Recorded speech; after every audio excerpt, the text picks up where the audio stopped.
ஒரு ஒரு கௌதமி என்றவர் அவர் போய் பிஜேபியில போய் நம்ம பாரதிய ஜனதாவுடைய இதா இருக்கக்கூடிய மோடியை சந்திச்சுட்டு வந்தாரு. அப்புறமா மோடிக்கு அந்த அம்மா கடிதம் எழுதுறாங்க, அவங்க குரல் கொடுப்பாங்க. ஒரு எஸ்.சி. சேகர் குரல் கொடுப்பாரு. ஏன் இவ்வளவுலாம் பேசப்படுங்க, நம்ம மன்சூர் அலிகான் என்னோட நண்பர் தான் மன்சூர் அலிகான் போய் அவரு குரல் கொடுத்தாரு. பாட்டாளி மக்கள் கட்சி தலைவர் ராமதாஸ் ஒரு வெள்ளை அறிக்கை வெளியிடணும் விட்டாரு, அவரெல்லாம் குரல் கொடுக்கிறாரு. அதற்கு பிறகு கொஞ்சோண்டு வெள்ளை அறிக்கை விடணும், இதை நான் அரசியலாக்க விரும்பல அப்படின்னு ஸ்டாலின் சொல்றாரு. அரசியலாக்க விரும்பாததுக்கு இவர் எதுக்கு அரசியல் இருக்காரு?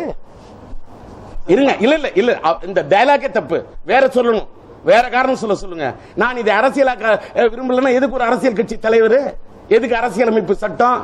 இத வேற யாரா சொல்லணும். நீ ஒரு எதிர்கட்சி தலைவர், இத்தனை எம்எல்ஏ இருக்கு, கேள்வி கேட்க வேண்டிய நீயே ஏன் நடுங்குறீங்க?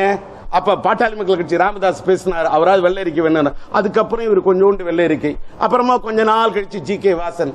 எதுக்கு இந்த மூடு மந்தனமா விளையாடுறீங்க? ஏன் தமிழ்நாட்டில் இந்த கண்ணாமூச்சி?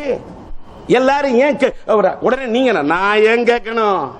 எதிர்த்து கேள்வி கேட்க வேண்டிய எதிர்கட்சி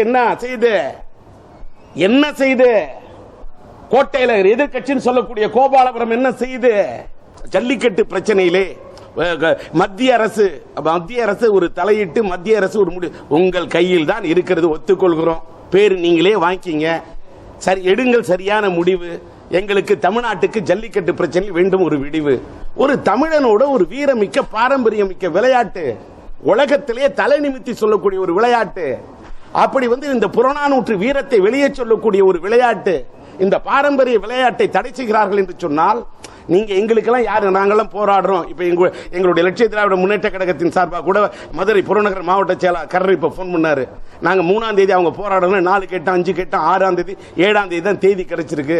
இன்னைக்கு கரடிக்கல் லட்சிய திராவிட முன்னேற்ற கழகத்தின் சார்பா ஏதாவது ஒரு அடையாள நம்ம ஒரு கண்டன ஆர்ப்பாட்டமும் ஏதோ ஒன்று பண்ணணும், பர்மிஷன் வாங்கியிருக்கிறாரு. நான் பத்திரிகையாளர் சந்திக்கிறேன்ப்பா, கடைசி நேரத்தில் போராடி நமக்கு கிடைக்குதோ இல்லையோ, என்னுடைய உரிமை இன்றைக்கே நான் அந்த மத்திய அரசாக இருக்கக்கூடிய பாரதிய ஜனதா அரசு ஒரு சரியான முடிவு எடுத்து இன்னைக்கு கொடுக்கக்கூடிய இந்த குரல்லையே ஒரு சரியான தீர்ப்பு கிடைக்க வேண்டும் என்று நான் ஊடகத்திலே நான் என்னுடைய கருத்தை பதிவு செய்வேன் என்று சொல்லிட்டு தான் பேசுறேன்.